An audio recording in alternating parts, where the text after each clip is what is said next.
आज हम देखेंगे विद्युत धारा का रासायनिक प्रभाव, वर्ग 8 part 4, chemical effect of electric current.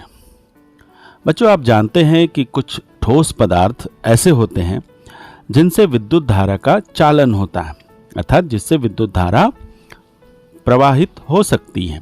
तो ऐसे ठोस पदार्थ को विद्युत का चालक कहते हैं, जैसे लोहा, तांबा, एल्युमिनियम आदि धातु विद्युत का चालन करते हैं। इसके विपरीत कुछ ऐसे ठोस पदार्थ होते हैं जिनसे विद्युत धारा का चालन नहीं होता है। ऐसे ठोस पदार्थ को विद्युत का कुचालक कहते हैं, जैसे रबड़, प्लास्टिक, लकड़ी आदि विद्युत का चालन नहीं करते हैं। आपने देखा होगा बिजली मिस्त्री को हाथ में रबड़ के दस्ताने पहनकर काम करते हैं और उनके जो उपकरण होते हैं उनमें कुचालक लगे होते हैं, जैसे स्क्रू ड्राइवर वगैरह में जो हाथ से पकड़ने वाले होते हैं। तो कोई पदार्थ चालक है या कुचालक, ये जानने के लिए एक टेस्टर का उपयोग किया जाता है। अब प्रश्न उठता है कि क्या द्रव भी विद्युत का चालन करते हैं? द्रव अर्थात जो लिक्विड जिसे कहते हैं, जो जैसे तेल, पानी, दूध, क्या इनसे भी विद्युत का चालन होता है? तो इसके लिए आइए एक क्रियाकलाप करते हैं। एक प्लास्टिक के एक ढक्कन में सिरका या नींबू का रस लेंगे और उसके दोनों सिरों के बीच की दूरी कम से कम 1 सेंटीमीटर हो, ताकि ये एक दूसरे को स्पर्श न करें। चित्र में दिए गए अनुसार हम उसे सजाएंगे, एक बैटरी से जोड़ेंगे और हम देखेंगे कि बल्ब दीप्त हुआ या नहीं। अगर बल्ब जल जाएगा मतलब नींबू का रस विद्युत का चालन करता है। नींबू के रस के स्थान पर टमाटर के रस को लेकर क्रियाकलाप को दोहरा सकते हैं और देखेंगे कि विद्युत टमाटर के रस से प्रवाहित होती है या नहीं। अब टमाटर के स्थान पर आसूत जल, डिस्टिल वाटर लेते हैं,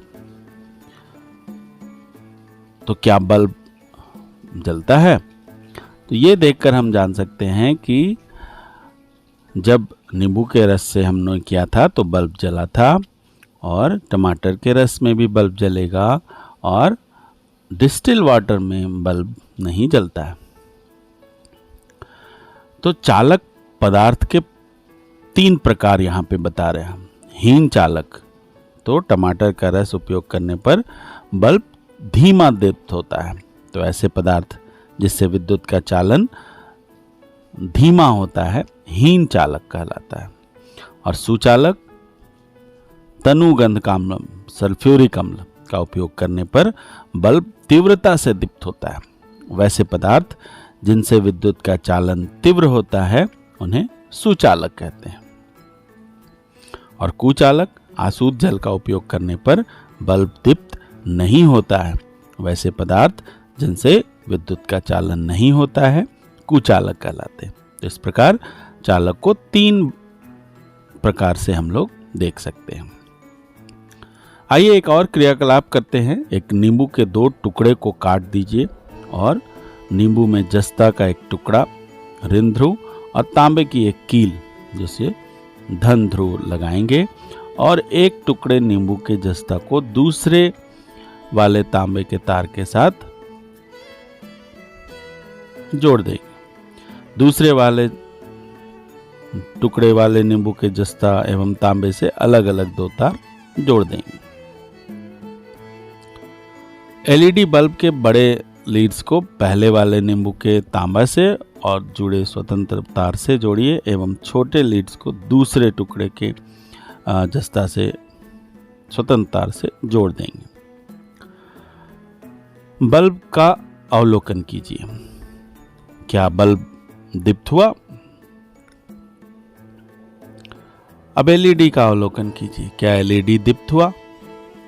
तो एलईडी से 2 तार जुड़े होते हैं जिन्हें लीड्स कहते हैं। एक तार दूसरे की अपेक्षा लंबा होता है, तो एलईडी को जोड़ते समय इस लंबे तार को बैटरी के धन ध्रुव से जोड़ते हैं और छोटे तार को बैटरी के ऋण ध्रुव से जोड़ते हैं। और तार हमेशा तांबे का लेंगे। इस तरह से नींबू के स्थान पर आलू, टमाटर रखकर प्रयोग को बार बार दोहराएंगे और हम इसे देख सकते हैं कि कुछ द्रव भी विद्युत का चालन करते हैं।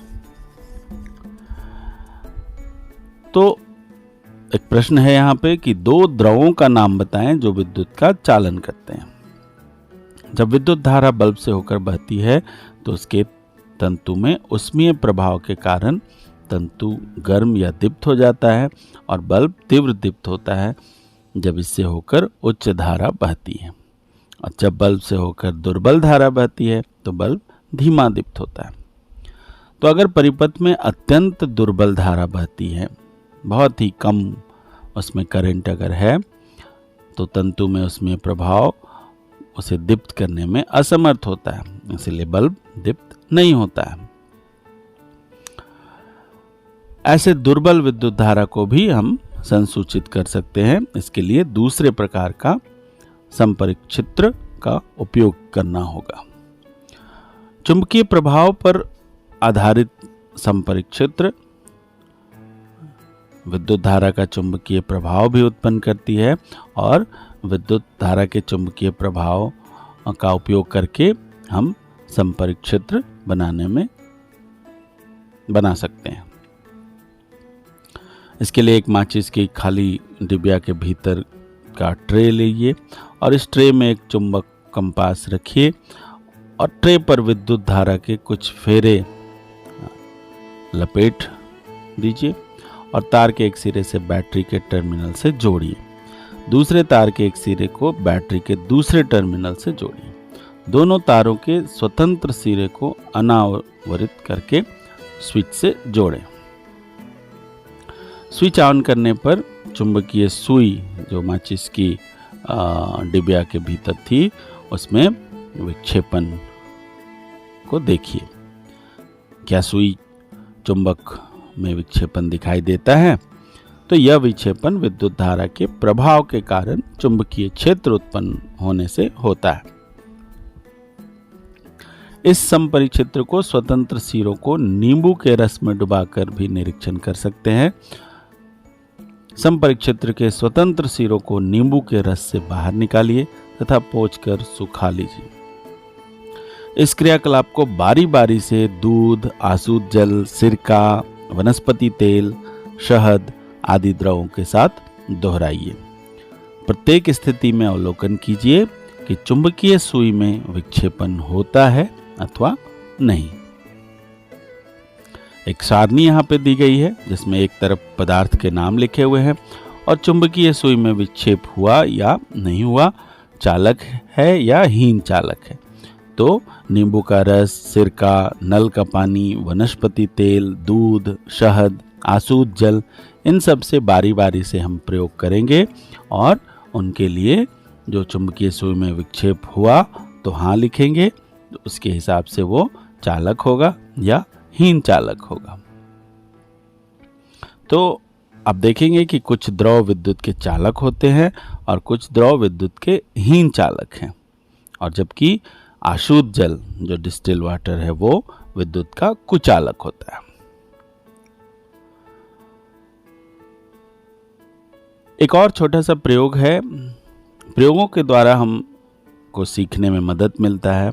प्लास्टिक या रबड़ के 3 साफ तथा सूखे ढक्कन लीजिए और प्रत्येक में थोड़ा थोड़ा चाय के चम्मच के बराबर आसुत जल लीजिए और एक ढक्कन में कुछ बूंदे नींबू का रस या सल्फ्यूरिक अम्ल और दूसरे में पोटेशियम आयोडाइड या कास्टिक सोडा तथा तीसरे ढक्कन में चीनी के दाने घोलिए।